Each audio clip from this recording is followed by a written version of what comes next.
Illinois Congressman Aaron Schock is at Governor Mitt Romney's campaign headquarters. Congressman Schock joins us. Good evening, sir. Greta, good to be with you. And obviously, this is a big night for your candidate. Can you give me some sort of reflection on it? I know that you're very happy because you're a Governor Romney supporter, but turnout's been down. Well, I'll tell you what, tonight was a fantastic night in the land of Lincoln, the place that knows Barack Obama better than anyone. We know what it's going to take to defeat him come November, and we know we want the strongest candidate possible. When you look at the numbers out of Illinois, it's phenomenal for Mitt Romney, and the fact that he didn't just win.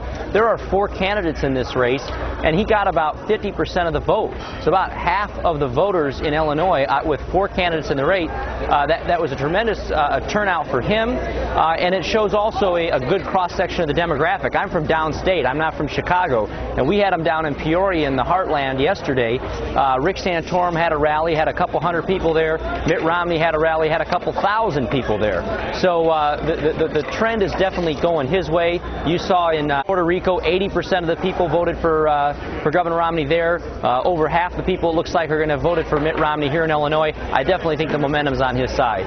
All right, if he is a nominee, chances are he's going to get buried night after night with ads about the health care in Massachusetts. How would you expect him to respond against the President Obama campaign? How is he going to get around the fact that it's very unpopular, that Massachusetts health care with Republicans?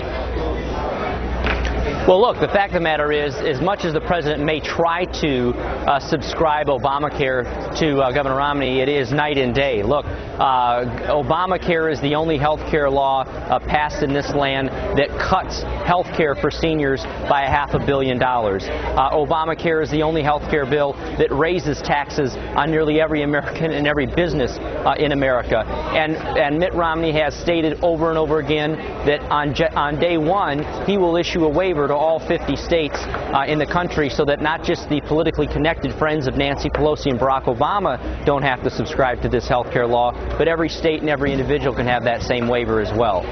I think what a lot of people, though, in your party are upset about is the mandate. And it's still, you know, he defended the mandate in Massachusetts. I mean, he signed it into law. So how does he, I mean, so that President Barack Obama's campaign is going to come at him on this whole issue of the mandate because he's gone after the president on the mandate. So how do you explain that, how do you respond to that? Well, quite frankly, that's not what I've been busy talking about. I'll leave that up to Mitt Romney. I mean, at the end of the day, I think he's done a great job in this primary, distinguishing himself in what he did with health care reform in Massachusetts. Mind you, he had an 85% Democratic House and Senate. What he introduced is not ultimately what the legislature passed, but it's night and day in comparison to Obamacare. At the end of the day, Greta, though, people are worried about 25 million people out of work. They're worried the infringement on our freedoms and the ability for our economy to recover. And there's no one who honestly believes that a law professor and a bureaucrat, lifetime bureaucrat, is going to turn this economy around. He's had 3 years to do it, done a terrible job. Our economy's gotten worse. We need to prove a job creator and a businessman, and that's why Republicans want to nominate Mitt Romney. What's part of the thinking is, though, is that from the Republican side of the ledger is that the economy is doing poorly because of health care costs, and that the President Obama's national health care law is going to create a bigger burden on our system. But the system does mirror what he advocated in Massachusetts. So I think you're even going to have to deal with it not only in the question of mandate, but the fact that he's going to come in as president and say he's going to try to write it away with an executive order, but he's still got to defend what he did in Massachusetts. He's still going to get hit with that. Well, you're right, Greta, and you know what? He's had to deal with this issue in Iowa. He's had to deal with this issue in Illinois. He had to deal with the issue in Puerto Rico. And quite frankly, I think he's been doing a pretty good job dealing with the issue.